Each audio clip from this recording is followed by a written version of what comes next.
Welcome friends to this chapter number 10. Now we are going to learn writing routine and positive messages. We have 4 learning objectives, means 4 sections are there in this chapter. 1. Strategy for routine requests. 2. Common examples of routine requests. 3. Strategy for routine and positive messages. 4. Common examples of routine and positive messages. Let's understand a strategy for routine requests. This strategy for routine requests may have a direct approach or indirect approach. In either case, it will be having 3 parts. 1. You will open the message, providing the main idea, which is a clear statement of your request. 2. That is body, giving details of and justification for your request. And finally, close, requesting the specific action. So, you have to start your request upfront. Means you state it. State ahead, state forward. 2. Explain and justify your request. 3. Requesting a specific action in a courteous clause.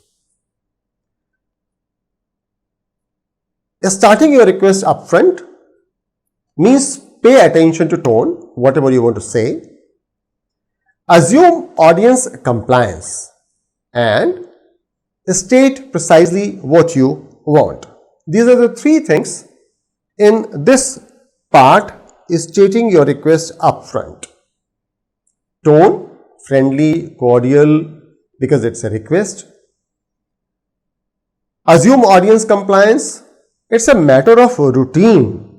So, extra request is not required. You will assume that audience is going to follow the path and going to fulfill the request.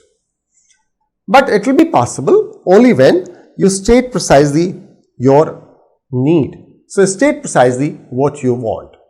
Then, the second part is explaining and justifying your request. So, let's understand this explaining and justifying your request. Explaining and justifying your request.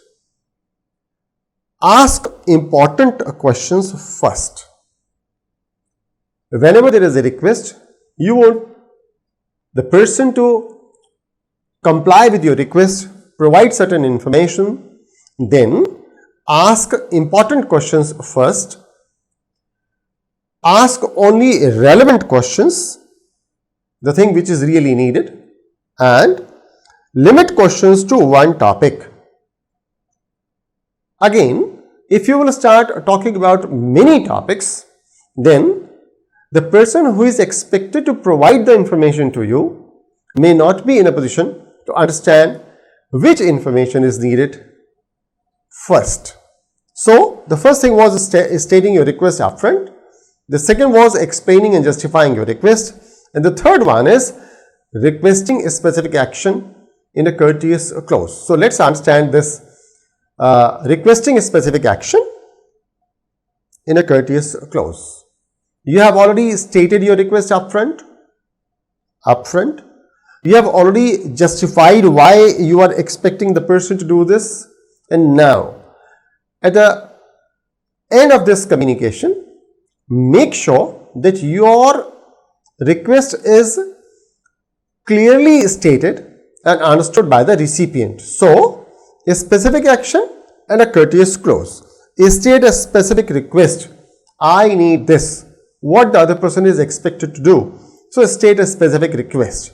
And if needed, then provide contact information, your information or the information of others, those who may be responsible to coordinate and cooperate in this activity. And finally, express your appreciation. Thank them that they are going to help you out. So, in this manner, friends, we have understood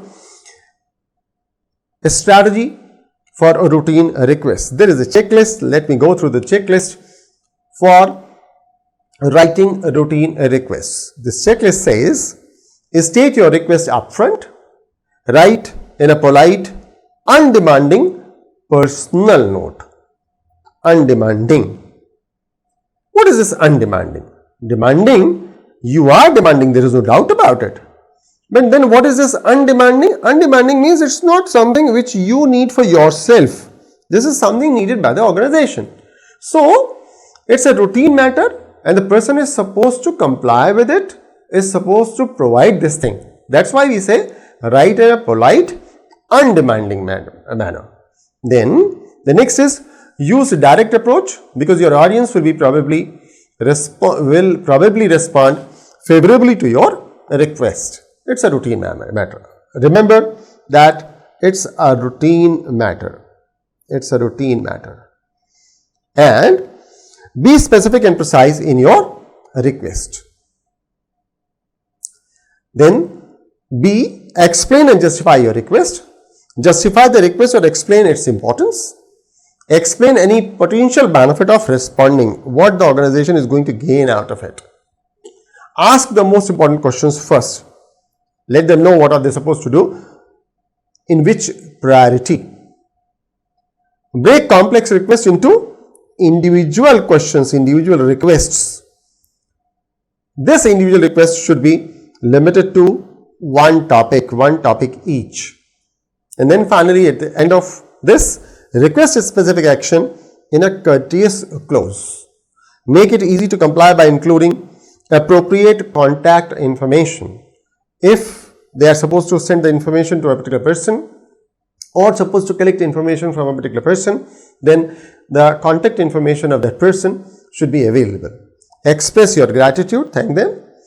Clearly state any important deadlines for the request. So, this is the checklist for writing routine requests.